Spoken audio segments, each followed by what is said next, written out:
In the last segment, we talked about rhyme scheme and how rhyme scheme by itself can create stability or instability because it creates a journey, a sonic journey that raises expectations and is capable of resolving or not resolving the expectations that it sets up.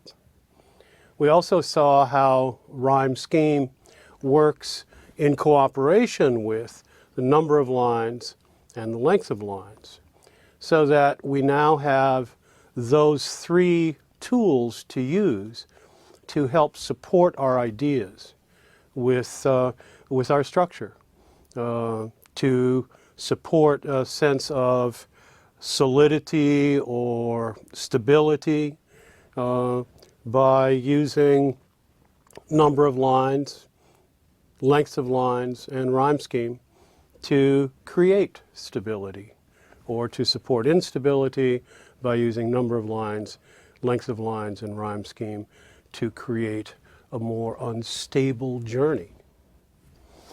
Now, in this segment, we're going to see how rhyme types, the kinds of rhymes you use, can aid and abet those journeys, creating more or less stable sequences, just in terms of the way the rhymes work together, the way they interface. In order to do that, first thing I want to do is something really quite simple. I want to show you some relationships between a little piece of melody and the chord underneath the melody. Leonard Bernstein calls melody the noun and the harmony the adjective. So let's take a look at a noun. Let's try da-da, da-da, dum. That's our noun. Let's end that melody with, which is in, by the way, the key of C, ba-da, da-da, C. Let's end that on a C major triad. There's the C major triad. Here's the C in the bass. Ba-da, da-da, dum.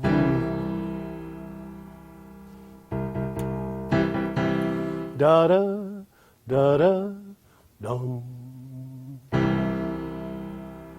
That really feels like we're done. That really feels like we're resolved. That's about as stable as you can get. Playing the C major triad in root position with C, E, G, and playing a C in the bass, and singing a C at the same time.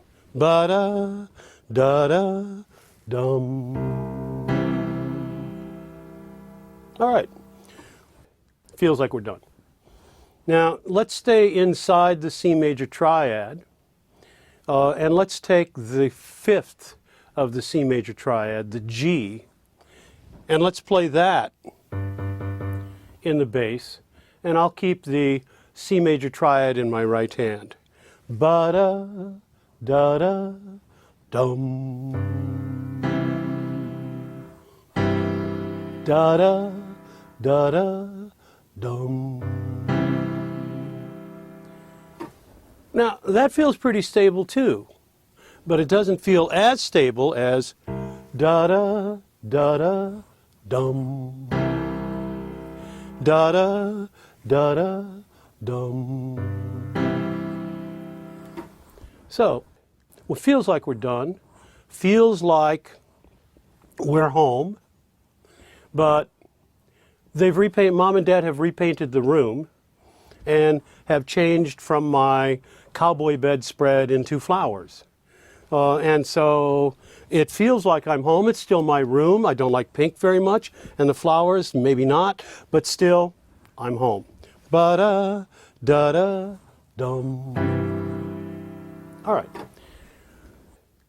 Now, let's, instead of putting the G in the bass, why don't we put the third, the E, in the bass, and see what happens then.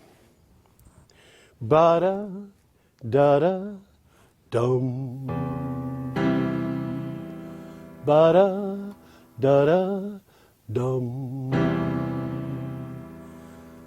I'm still home, but now Mom and Dad have put all their stuff in my room, and I have to sleep in my sister's room.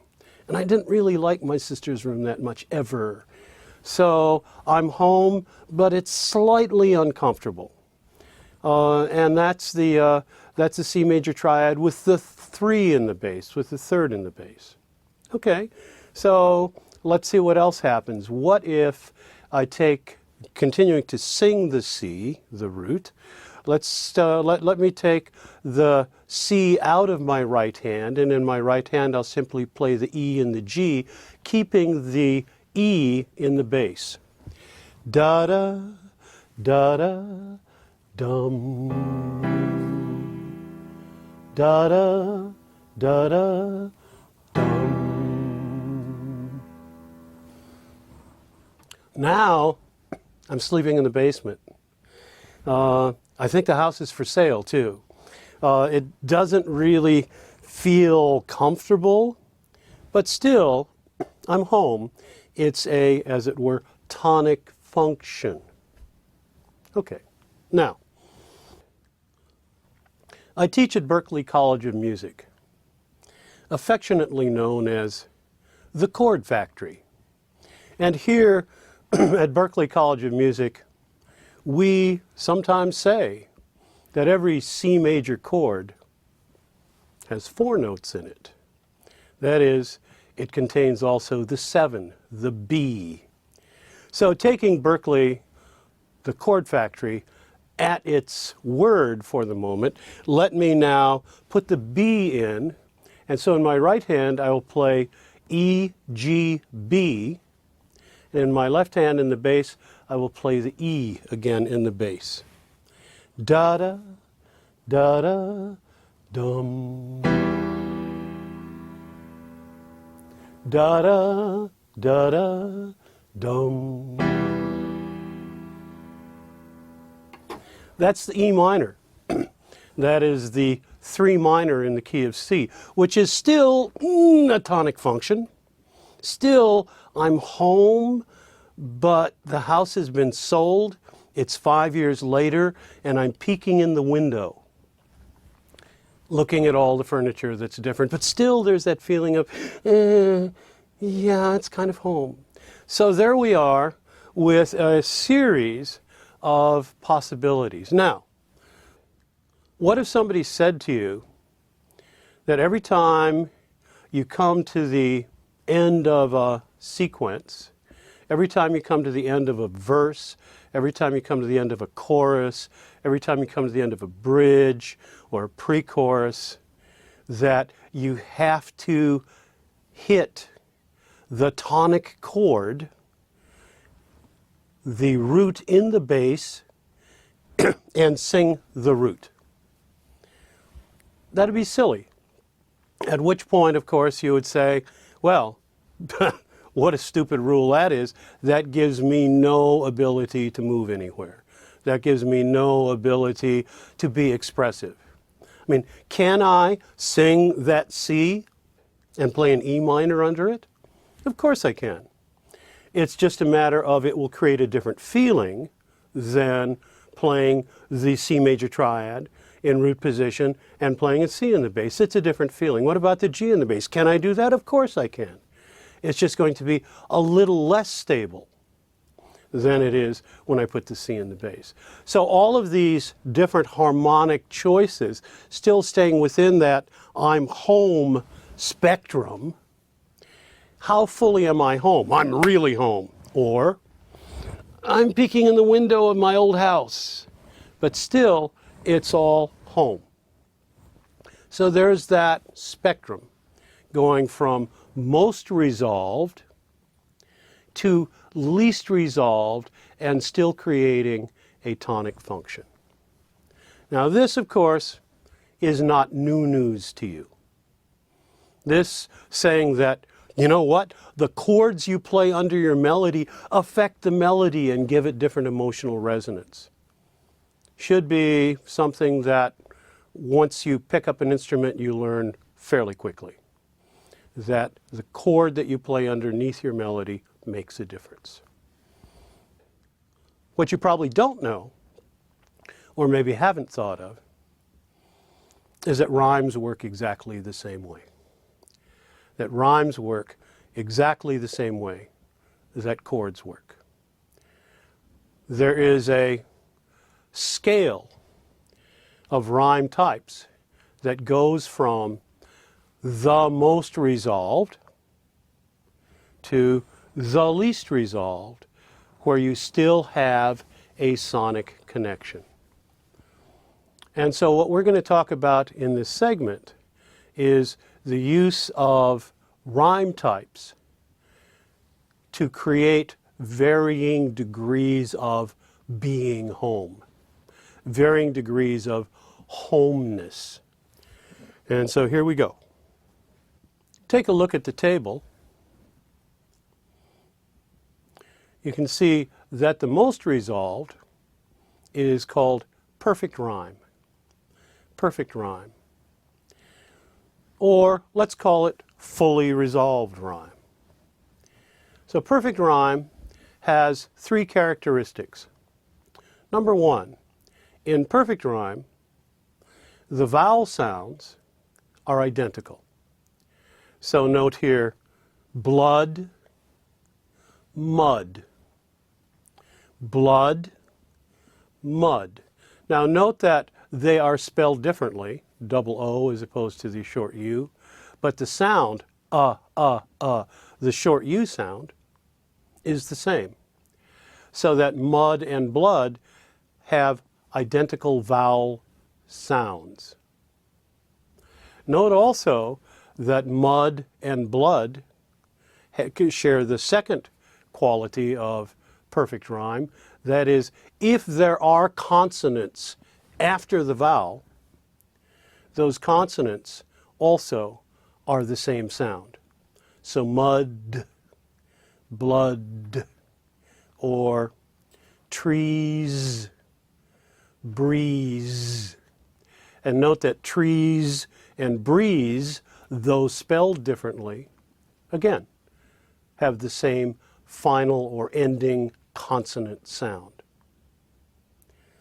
The third condition for perfect rhyme is that the rhyming syllables begin differently. So mud, blood. Because rhyme, being a sonic event, actually is a musical event that works on the musical principle of tension, resolution, difference, moving into similarity. So mud, blood. Note that if I say blood, blood, blood, blood, blood, blood, that your first response isn't, oh my goodness, those sound so much alike. What you're hearing is repetition because there is no tension to be resolved when I say blood, blood, blood, or even blood, blunt. When I start the syllables the same, you are hearing essentially repetition. That's called an identity. Now, it's not wrong to use an identity. Simply, an identity gives you a sense of repetition, not a sense of rhyme. So it does not create a rhyming function. But those are the three conditions of perfect rhyme. Number one, identical vowel sounds. Number two, identical consonants following the vowel, if any. Note, by the way, that free and tree have no consonant after the long E sound, and consequently, though they are still perfect rhymes, the second condition for perfect rhyme doesn't figure in here. So if there is a consonant following the vowels, those sounds must be identical for it to be a perfect or fully resolved rhyme. And then finally, three, the syllables that are rhyming must begin differently in order to create tension that will be resolved. Those are the three conditions for perfect rhyme. Perfect rhyme is fully resolved. When you are working, say, with exclusively perfect rhymes, now you have a challenge because English is a rhyme-poor language. It is a rhyme-poor language for several reasons. Number one, it doesn't use the endings of words for grammatical purposes. Number two, it has 17 vowel sounds. Now, if on the other hand we look at a rhyme-rich language, for example, Italian, 5 vowel sounds, only 5 vowel sounds. And every word in Italian ends in a vowel. So rhymes galore in Italian, very few rhymes in English, relatively speaking. So that rhyming in English is much more difficult, and perfect rhyming in English is even more difficult because of all of the differences in vowel sounds and, of course, all of the different ways that consonants can end English words. So, what we're going to try to do is expand our rhyming possibilities and go beyond perfect rhyme and move into the various rhyme types and see how they relate to perfect rhyme and see what emotional significance or what emotional consequences they have. So I guess it's probably possible to think of perfect rhyme as da-da, da-da, dum, fully resolved.